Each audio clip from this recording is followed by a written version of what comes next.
Oh, you didn't know? Your ass better call somebody.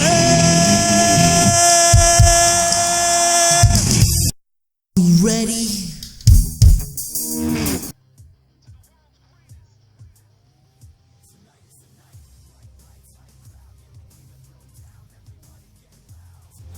Alright, here we are back with the good old wrestling podcast.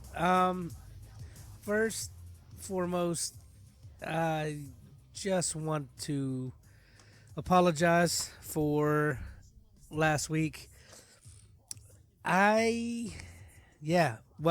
This, I have to say, this was a first, definite first.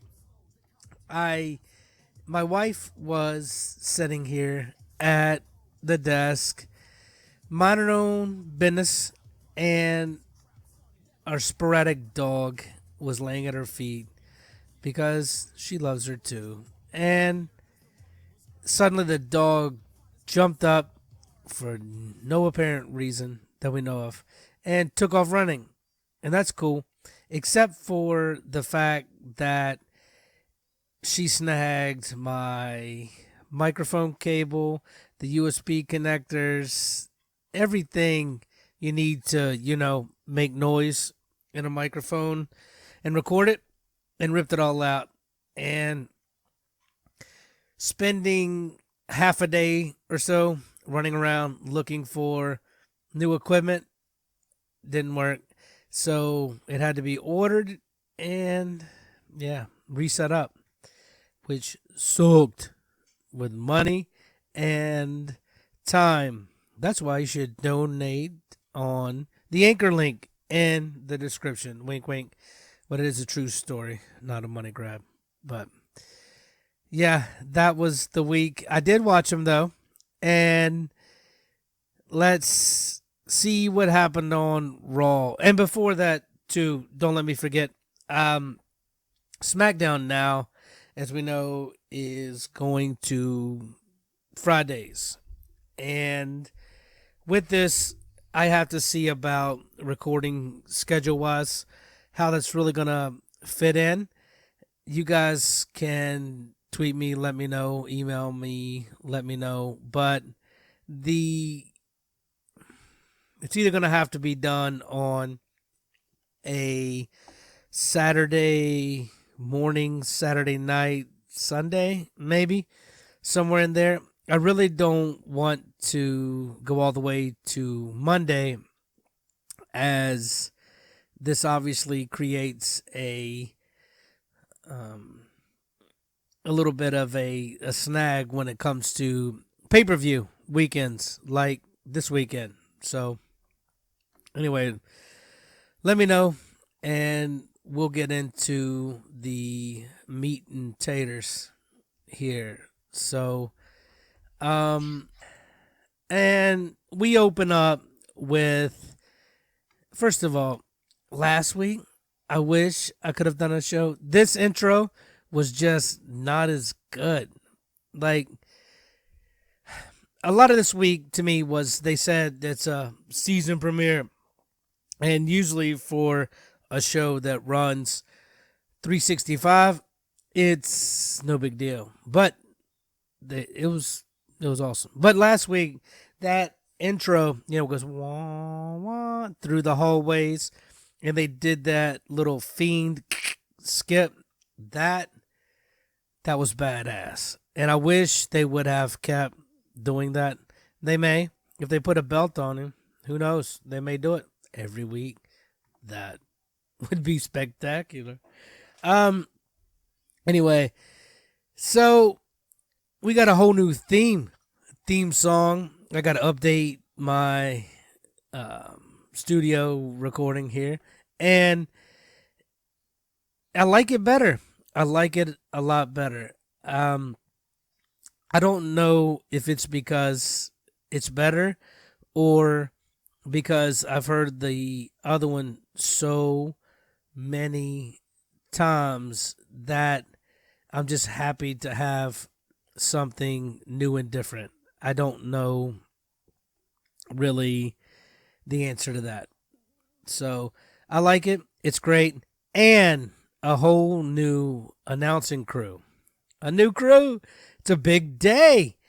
And I am so happy to not have Corey Graves. My God, am I. So I like the new look stage. If you notice, the announce table now is, they've always had one to the side of the entrance. If you were a superstar and you come out, there was a little table on your right, and lately it's just been there for Strowman to slam you on.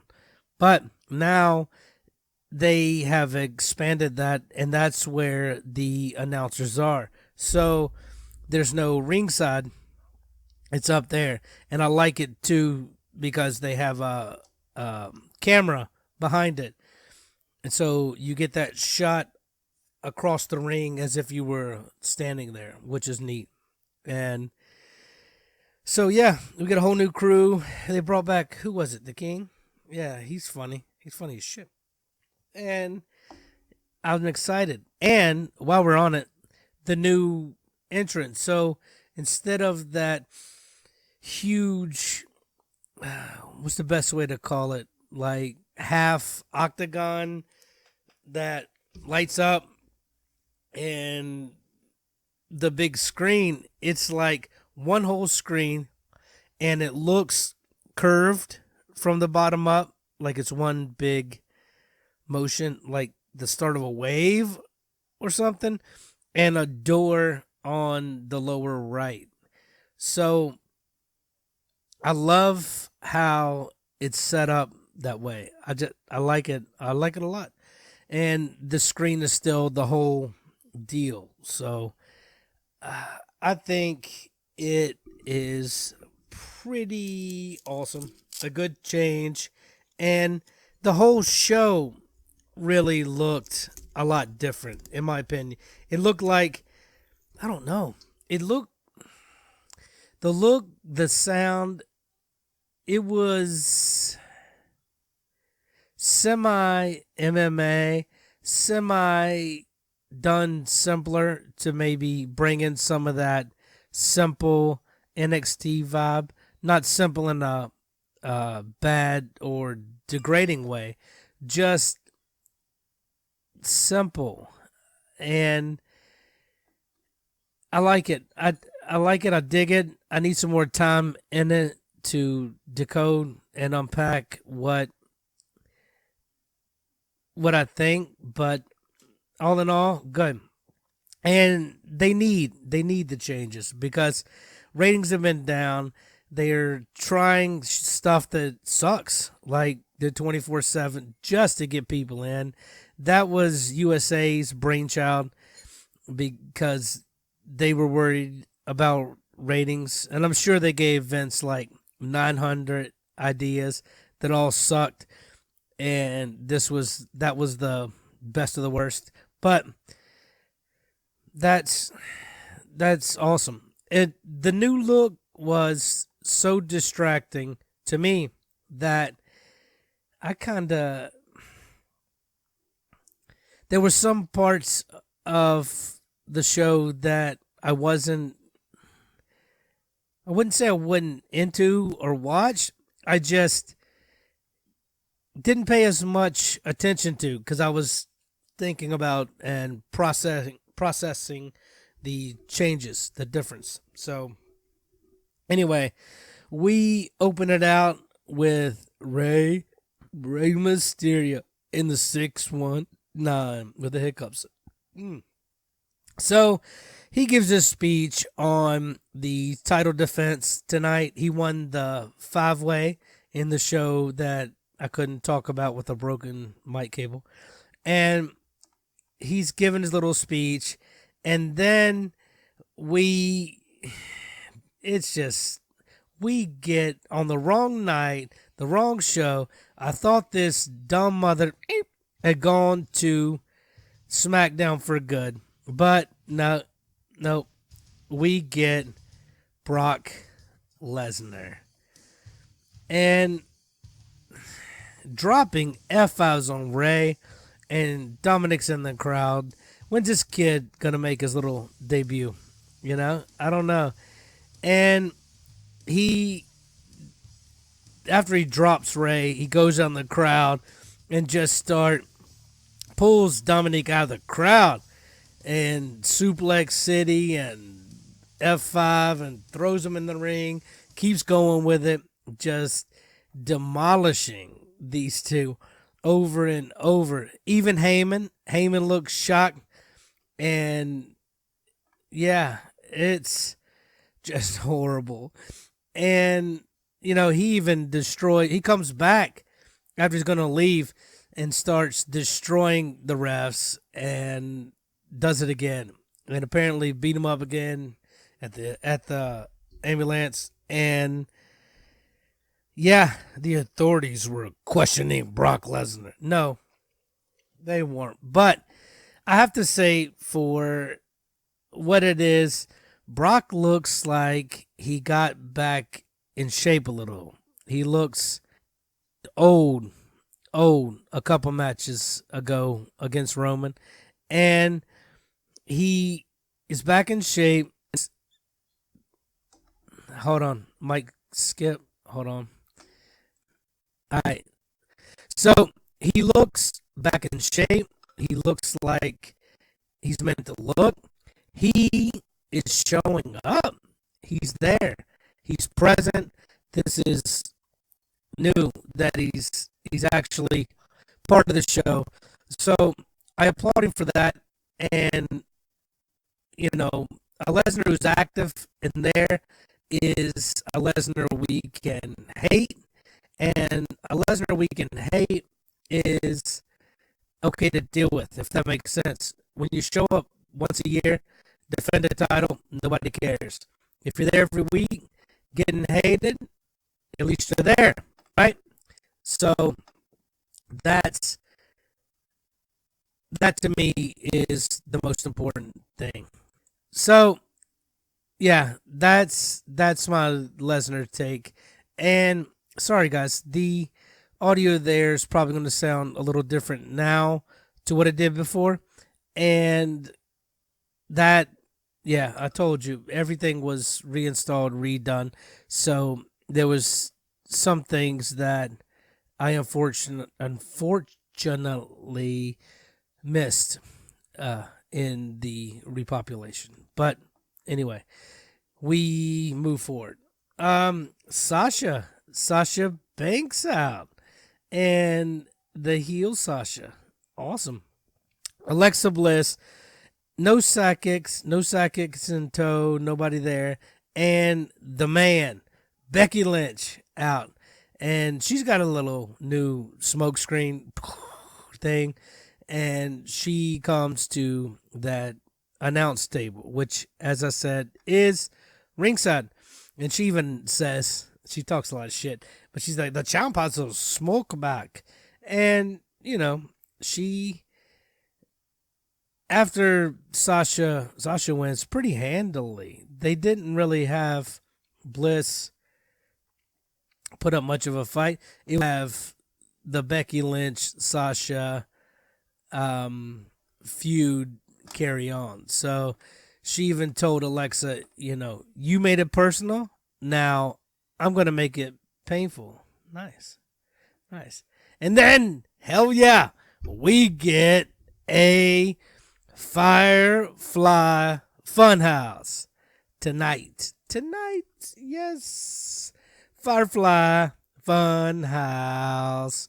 But anyway, it's all about Seth Rollins. I want him here to protect you, and replays of The Fiend and the Strowman showdown. So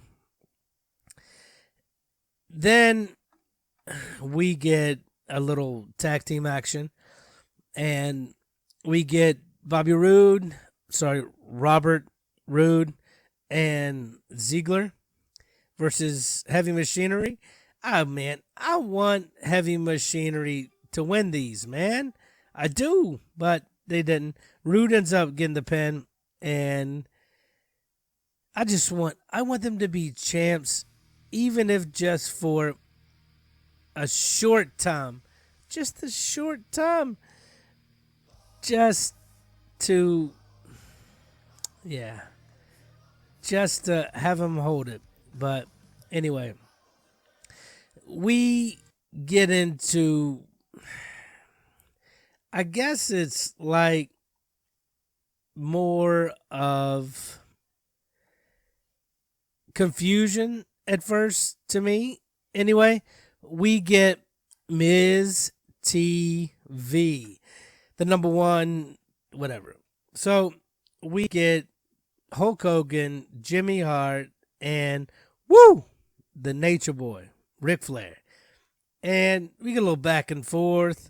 And then we finally get to the point of the whole thing.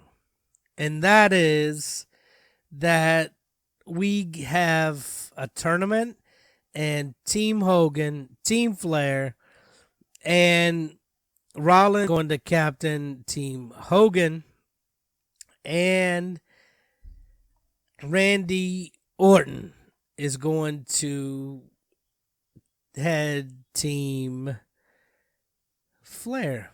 Yeah. So Orton comes out, and there's some good trash talk in there, you know. Rollins, if you could pull your head out of his ass long enough to talk, yeah, it was good. So it, of course, breaks into a little bit of a fight, and we get Orton's out, and then we get Corbin out, and then Rusev comes to defend Seth Rollins. And after all this, we ask Rusev, where's Lana? Oh, ha, ha, ha. And so he kind of sidesteps that, and I'm wondering, okay, where's the Rusev storyline gonna fall? So he's challenging Rollins tonight for the title. Since Ray was beat down, he ain't gonna make it. So yeah, we make that happen. And Rusev line in just a little bit, and where it seems to be going anyway. Viking Raiders, OC. Raiders win it, of course. It's a filler match, but I like Viking Raiders, man. So we get a pretty impressive match after that. Cesaro, Ricochet. They're both talented. They're both good. They're both well liked. Cesaro obviously has become more of the tag team phenomena lately. But anyway, let's see. The next real match is AJ Styles versus Cedric the Entertainer. No way. Cedric Alexander. And it ends, man, on a hell of a move. Alexander throws him up, and he comes down head first, AJ, over his back, into almost like a half sunset flip / roll up, and gets the pin. Now, we seem to be getting more and more of Cedric Alexander, and he more and more is delivering. So we'll see what the future holds on Mr. Alexander, but we'll see. Giving him a little push here and there. We'll see. Next, we get our Street Profits, and I only mention that because now it all makes sense as to why they've had them every week, because they do kind of acknowledge that by mentioning that that they'll be on this week on NXT Wednesday night, and they'll probably get their belts back then. I think this was a push for NXT viewership, which I'm all for that too. So cool. Next, Lacey Evans. Really? Like I haven't seen her since the pay-per-view.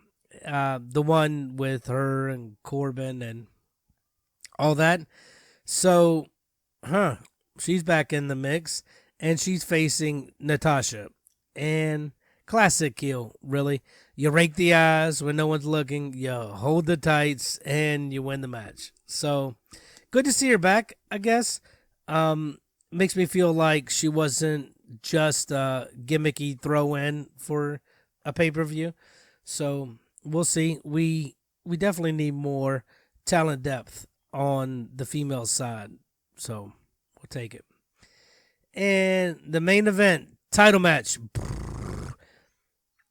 Shitty drum roll. Seth Rollins versus Rusev. And so before this one can even end, we get Rusev's what his storyline's gonna be. It's not gonna be the champion. It's not gonna be him still trying to get another championship match. No. We get Bobby Lashley dropping his intro, and as he does, Lana comes out. What? Yeah, Lana. And all over some Bobby Lashley. Yeah. So, as they're making it out on the ramp, Rusev's all pissed off. Lights fade. Fiend. Wee-oo. Everyone wiped. So, I don't know. Pretty good premiere, I guess. We highlight all the good stage action and all of that stuff. So, all in all, man, I'll take it. It was good. As I say, I don't know exactly when the next segment is coming. I'm not 100%. Hopefully Saturday morning, but as they change their schedule, I got to work out mine. So it was a pleasure. Thanks for listening, as always, at the GOWP podcast show. We have it in the show notes. Contribute at the anchor link. And thanks, guys. Peace.